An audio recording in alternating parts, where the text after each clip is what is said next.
warahmatullahi wabarakatuh. Selamat datang kembali di Abdan Story. Saya akan menceritakan kisah rumah tua pemangsa nyawa. Sebelum lanjut, ayo bantu support channel ini dengan tekan tombol like, komen, subscribe, dan jangan lupa aktifkan tombol loncengnya juga, agar kamu tidak ketinggalan cerita lainnya. Siapkan kopi dan teh terbaikmu, ayo kita mulai ceritanya.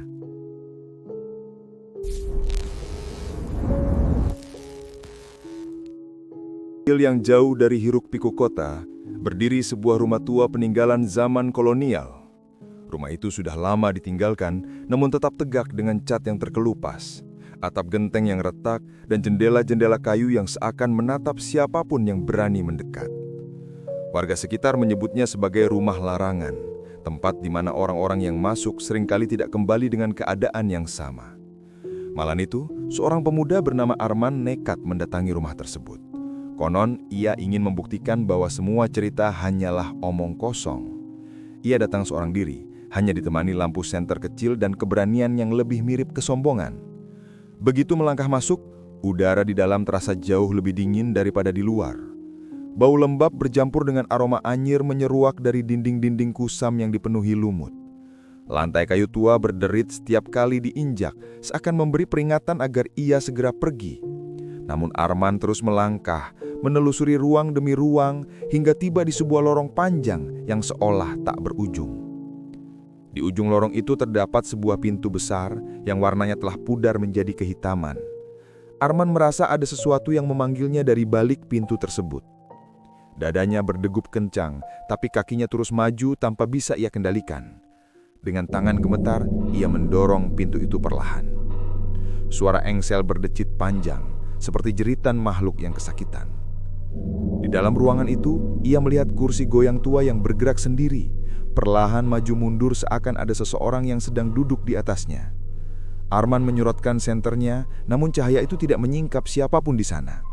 Kursi itu tetap bergoyang, makin cepat, makin keras, hingga akhirnya berhenti mendadak. Arman menelan ludah. Ia merasa sedang diperhatikan. Dari pojok ruangan yang gelap, terdengar suara tarikan napas berat, dalam dan panjang. Suara itu mendekat, namun tidak ada sosok yang terlihat. Tiba-tiba, bau busuk yang menusuk hidung menyelimuti ruangan, membuat Arman hampir muntah. Lampu senternya berkelip-kelip, lalu padam sesaat. Dalam kegelapan itulah, ia melihat kilasan wajah pucat dengan mata kosong dan mulut yang robek lebar, menatap langsung ke arahnya. Saat senter menyala kembali, wajah itu hilang. Tapi kursi goyang kini sudah berada tepat di depan kakinya. Arman mundur beberapa langkah, keringat dingin bercucuran di pelipisnya. Ia berbalik untuk keluar, tapi lorong yang tadi ia lalui terasa jauh lebih panjang, seperti memanjang tanpa ujung. Dinding di kanan kiri tampak bergoyang, suara bisikan tak jelas memenuhi telinganya, dan langkah kakinya sendiri terdengar menggema ratusan kali lebih keras dari seharusnya. Sampai akhirnya, ia melihat sesuatu di ujung lorong. Sosok perempuan berambut panjang, mengenakan gaun putih kotor penuh noda hitam. Wajahnya tertutupi rambut, namun kepalanya bergoyang pelan ke kanan dan ke kiri, seolah menandakan bahwa Arman tidak akan bisa pergi dari sana. Arman berlari, tapi semakin cepat ia berlari, sosok itu justru semakin dekat. Ruangan demi ruangan yang ia lalui berubah bentuk, seakan rumah itu hidup dan sedang menelannya perlahan. Pintu yang seharusnya menuju keluar kini hanya mengarah ke dinding kosong. Tangga yang ia daki berakhir di lantai yang runtuh. Tidak ada jalan keluar. Dan malam itu, pekikan panjang terdengar dari dalam rumah tua itu.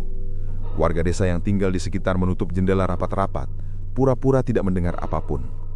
Mereka tahu rumah itu kembali memakan satu nyawa lagi.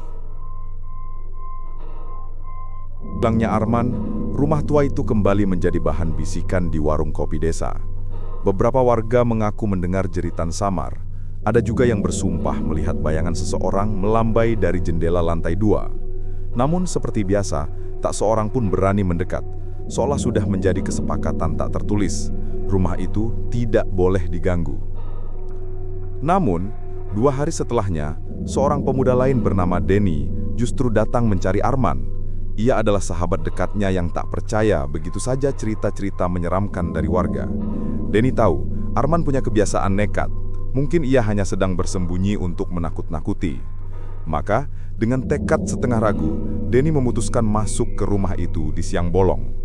Begitu melewati pagar berkarat yang hampir roboh, Denny merasakan hawa aneh menyambutnya, seperti ada ribuan mata yang mengintip dari balik pepohonan kering di sekitar halaman. Udara panas siang hari tiba-tiba berubah pengap, seolah menyelimuti tubuhnya dengan rasa berat. Di dalam rumah, bayangan-bayangan gelap menempel di sudut ruangan. Meski cahaya matahari masuk melalui jendela pecah, bau apek bercampur amis memenuhi hidung. Denny mencoba menahan diri, melangkah hati-hati di lantai kayu rapuh yang sesekali berderit. Ia memanggil nama Arman, tapi hanya gema suaranya sendiri yang menjawab. Tangga kayu tua yang menuju lantai 2 berdiri di hadapannya. Catnya sudah terkelupas, beberapa anak tangganya patah. Namun anehnya, jejak kaki berlumpur terlihat jelas menapaki anak tangga itu. Jejak yang masih basah, seolah baru saja dilewati seseorang. Denny mengikuti jejak itu dengan rasa penasaran bercampur takut. Setiap langkah membuat bulu kuduknya semakin merinding. Sesampainya di lantai 2, lorong panjang menyambutnya. Sama seperti yang dilalui Arman malam itu.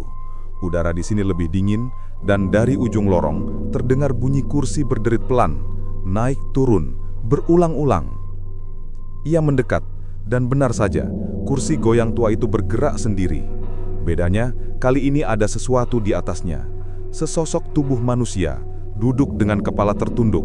Rambut kusut menutupi wajahnya, dan tangan kurus pucat menggenggam erat sandaran kursi. Denny menahan nafas, mendekat dengan langkah gemetar. Hingga akhirnya, ia bisa melihat wajah itu dengan jelas. Itu adalah Arman, tapi wajahnya sudah tidak sama. Kulitnya pucat kebiruan, matanya kosong, dan bibirnya membiru dengan senyum aneh yang kaku. Ia duduk kaku seolah menjadi bagian dari kursi itu. Saat Denny mencoba mundur, kepala Arman mendongak pelan. Dari mulutnya keluar suara serak yang bukan suara manusia, hanya raungan panjang bercampur bisikan samar. Lorong tiba-tiba dipenuhi bisikan yang datang dari segala arah. Suara-suara tanpa wujud, menertawakan, menangisi, dan merintih bersamaan. Lampu gantung tua di atas bergoyang sendiri, menebarkan cahaya remang-remang yang menari di dinding. Denny berlari panik, tapi setiap pintu yang ia buka hanya menampilkan ruangan yang sama. Ruangan dengan kursi goyang dan sosok Arman duduk di atasnya. Berkali-kali ia mencoba, tapi hasilnya tak berubah. Seolah rumah itu memutar dirinya ke dalam lingkaran setan tanpa ujung. Sampai akhirnya, dari salah satu ruangan, ia melihat sosok perempuan bergaun putih kotor itu. Rambut panjangnya menutupi wajah, namun tubuhnya bergerak dengan cara yang tidak wajar, menunduk ke tanah, lalu terangkat dengan cepat seperti boneka rusak. Ia berjalan mendekati Denny dengan gerakan tersentak-sentak, diiringi suara sendi patah yang bergema di seluruh ruangan. Denny terpaku ketakutan. Saat sosok itu semakin dekat, wajahnya mulai terlihat. Wajah pucat terbakar dengan luka menganga, matanya kosong, namun penuh kebencian. Mulutnya terbuka lebar, mengeluarkan suara jeritan panjang yang memekakkan telinga. Dalam kepanikan, Denny berlari ke arah tangga. Tapi begitu sampai, tangga itu sudah hilang. Yang ada hanya lubang hitam menganga, seperti perut rumah yang siap menelannya. Ia terpeleset dan jatuh. Tubuhnya ditarik ke dalam kegelapan yang pekat. Dan sejak hari itu, nama Denny ikut hilang dari desa. Dua pemuda lenyap tanpa jejak dalam rumah yang sama. Warga desa semakin yakin rumah itu tidak hanya berhantu, tapi juga hidup, memangsa siapapun yang berani masuk.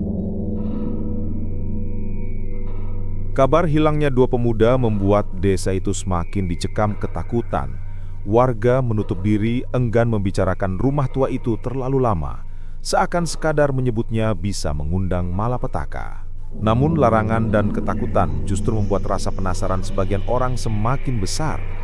Beberapa hari setelah kejadian itu, seorang ustadz muda bernama Rahmat datang ke desa tersebut. Ia ditugaskan membantu kegiatan keagamaan di masjid desa.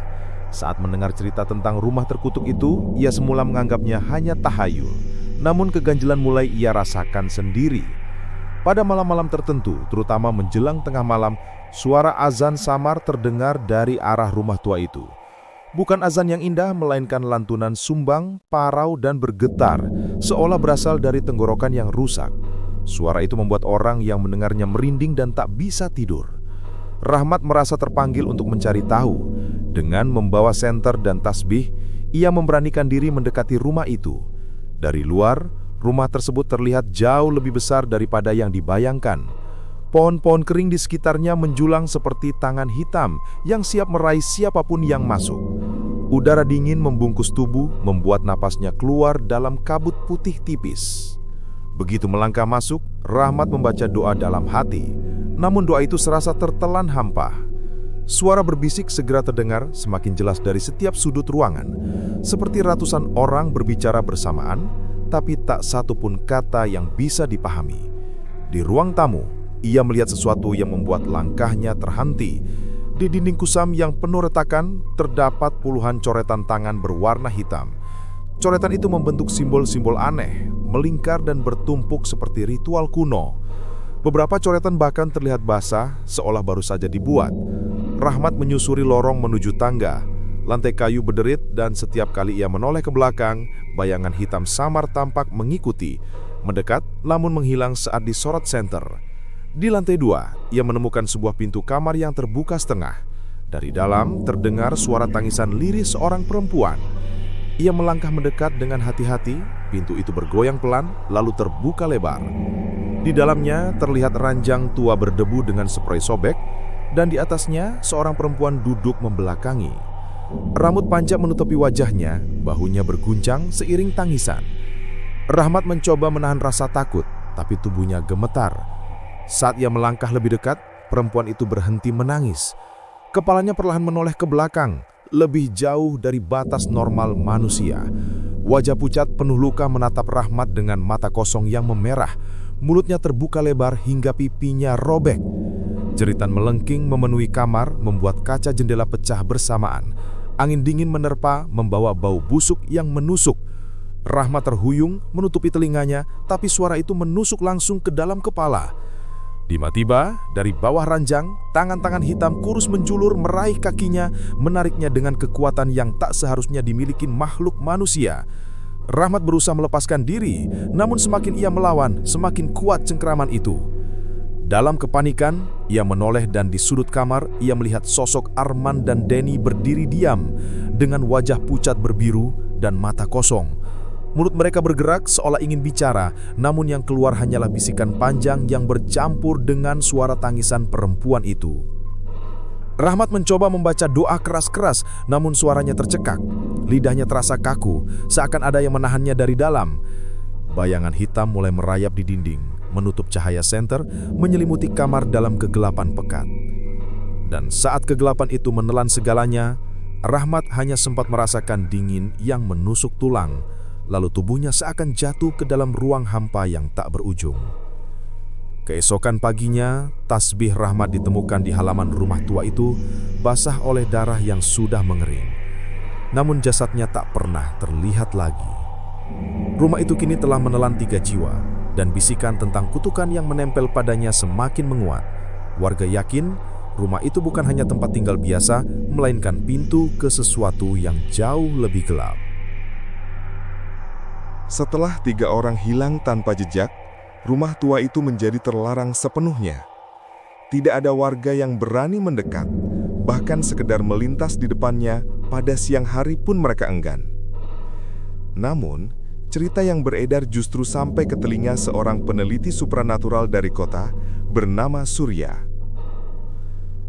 Berbekal kamera, alat perekam suara, dan keyakinan bahwa semua fenomena bisa dijelaskan dengan logika, Surya mendatangi rumah itu. Warga desa sudah memperingatkannya, tapi ia hanya tersenyum, menganggap ketakutan mereka sebagai buah dari mitos lama. Baginya, kebenaran harus dicari, sekalipun harus masuk ke tempat yang dipenuhi cerita kematian. Malam itu, Surya menyiapkan semua alatnya. Kamera dipasang di beberapa sudut ruangan, perekam suara diletakkan di tangga, dan sebuah kamera genggam ia bawa masuk ke kamar di lantai 2. Awalnya hanya suara angin yang terekam, lantai berderit, debu beterbangan, semuanya terlihat biasa. Tapi perlahan, suasana mulai berubah. Alat perekam menangkap suara-suara aneh, bukan sekedar bisikan, melainkan jeritan samar, tangisan anak kecil, dan lantunan azan sumbang yang pernah didengar warga. Kamera di ruang tamu merekam kursi goyang bergerak sendiri, maju mundur tanpa henti. Di dapur, sebuah panci tua jatuh menghantam lantai tanpa sebab. Namun yang paling mengejutkan, kamera di lorong menangkap sosok samar. Seorang perempuan bergaun putih kotor berjalan pelan, kepalanya menunduk, rambut panjang menutupi wajah. Gerakannya tersentak-sentak, seolah tubuhnya dipaksa bergerak oleh sesuatu yang tak terlihat. Saat sosok itu mendekati kamera, wajahnya menoleh dan layar langsung gelap. Surya yang masih berada di lantai 2 mulai merasakan sesuatu. Suhu ruangan mendadak turun drastis, nafasnya membentuk kabut putih. Ia mendengar suara kursi goyang padahal ruangan itu kosong. Lampu senternya berkelip dan dari balik kaca jendela retak, ia melihat bayangan Arman, Denny dan Rahmat berdiri kaku di halaman. Mereka menatap lurus dengan wajah kosong dan bibir biru. Surya berusaha keluar, namun setiap pintu yang ia buka hanya membawanya ke ruangan yang sama, kamar dengan ranjang tua dan noda darah di lantainya. Ia mencoba menandai pintu dengan kapur, tapi setiap kali ia kembali, tanda itu menghilang. Rumah itu benar-benar menelan arah dan waktu. Puncaknya terjadi saat ia kembali ke lorong panjang. Semua lampu kamera padam bersamaan. Dalam kegelapan, terdengar derap kaki ratusan orang mendekat dari segala arah. Suara tangisan, jeritan dan tawa bercampur menjadi satu, menggema seperti berasal dari perut rumah itu. Tiba-tiba, lorong dipenuhi sosok-sosok hitam tanpa wajah. Mereka bergerak cepat, melayang, merayap di dinding, meraih tubuh Surya. Dari ujung lorong, perempuan bergaun putih muncul. Kali ini jelas, wajahnya hancur, penuh luka bakar, mata kosong menatap tajam, dan mulutnya terbuka lebar, mengeluarkan suara jeritan panjang yang memecahkan kaca dan mematikan semua alat rekam. Surya berteriak, mencoba melawan, namun kamera terakhir yang ia genggam hanya merekam gambar samar. Tangannya ditarik ke kegelapan, wajahnya terdistorsi oleh bayangan-bayangan hitam. Lalu, layar kamera mendadak gelap total. Keesokan paginya, warga menemukan kamera-kamera itu berserakan di halaman rumah tua. Semua alat rusak, namun satu rekaman masih bisa diputar. Di dalamnya, terdengar jelas suara jeritan Surya diikuti bisikan panjang yang berulang-ulang menyebut satu kalimat. Kalian semua akan menjadi milik rumah ini. Sejak hari itu, tak seorang pun berani mendekat lagi. Rumah tua itu dibiarkan membusuk, dikelilingi pagar bambu yang dipaku warga agar tidak ada orang luar yang masuk. Namun, pada malam-malam tertentu, dari arah rumah itu masih terdengar kursi goyang berderit, tangisan panjang, dan suara ketukan pintu. Rumah itu tetap berdiri, menunggu korban berikutnya. Kisah tentang rumah tua itu, sebuah tempat yang tidak hanya menyimpan kengerian, tapi juga haus akan jiwa manusia. Dari Arman, Denny, Rahmat hingga Surya, semuanya lenyap seakan ditelan oleh dinding-dinding rumah yang hidup. Tidak ada yang kembali, hanya meninggalkan bisikan, jeritan, dan bayangan yang terus bergema setiap malam. Rumah itu masih berdiri, menunggu korban berikutnya. Entah siapa yang cukup berani, atau mungkin cukup bodoh untuk kembali memasukinya. Satu hal yang pasti, sekali melangkah masuk, tak ada jalan keluar. Terima kasih sudah menyimak kisah horor ini. Jangan lupa like, share, dan subscribe channel Abiden Story agar tidak ketinggalan cerita-cerita menyeramkan berikutnya. Sampai jumpa di kisah horor selanjutnya, kalau kamu berani.